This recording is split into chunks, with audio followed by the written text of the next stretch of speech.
हे मेरे परमेश्वर, मैं भी तेरी सच्चाई का धन्यवाद सारंगी बजाकर गाऊंगा। हे इजराइल के पवित्र, मैं वीणा बजाकर तेरा भजन गाऊंगा। रविवार 30 जून 2025। आज के मनन के लिए मैंने आप ही के लिए चुना है निर्गमन अध्याय 32 और उसका 14वां वाक्य। तब यहोवा अपनी प्रजा की हानि करने से जो उसने कहा था पछताया। आपका दिन आशीषित हो। जब परमेश्वर के दास ने अपने लोगों के लिए आग्रह किया, परमेश्वर पछताया। आइए इस वाक्य पर मनन करते हैं। आज की सुबह का विषय है, परमेश्वर ने मूसा को सिनाई पर्वत पे बुलाया और वहाँ पर वे 40 दिन 40 रात रहा। परमेश्वर ने मूसा से बातें की और मूसा को 10 हुक्म दिए, लेकिन मूसा के उतरने से पहले ही परमेश्वर को पता था कि लोगों ने क्या किया है। उन्होंने एक सोने के बछड़े का निर्माण किया और उन्होंने हारून से यह कार्य करवाया, क्योंकि उस वक्त परमेश्वर का दास मूसा उनके साथ नहीं था। उन्होंने परमेश्वर पर भरोसा नहीं किया, न ही परमेश्वर के दास पर भरोसा किया। परमेश्वर अत्यंत क्रोधित हुआ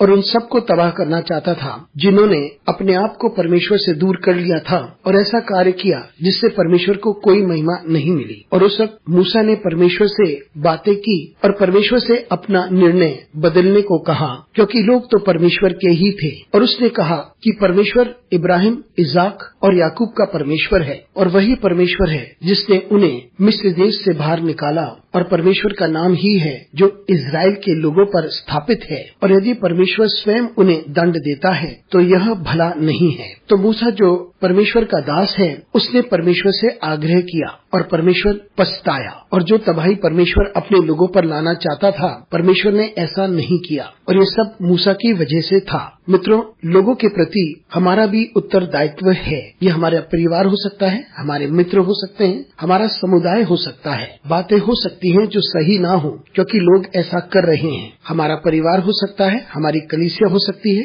हमारा समुदाय हो सकता है। ये हमारा उत्तरदायित्व हो जाता है कि हम प्रभु के सामने आएं और गुहार लगाएं कि परमेश्वर अपने लोगों पर तबाही को ना लेकर आए। जब हम आग्रह करते हैं, पुकारते हैं और प्रभु के सामने आते हैं, परमेश्वर पछताता है और अपने लोगों को बचाता है। अनुग्रहकारी परमेश्वर स्वर्गीय पिता, तुझे धन्यवाद देते हैं क्योंकि तू अपने निर्णय को बदलता है। हमारी सारी गलतियों को क्षमा कर और तू हमारा स्वामी है, हमारी अगुवाई कर। यीशु मसीह के नाम से मांगते हैं, आमीन।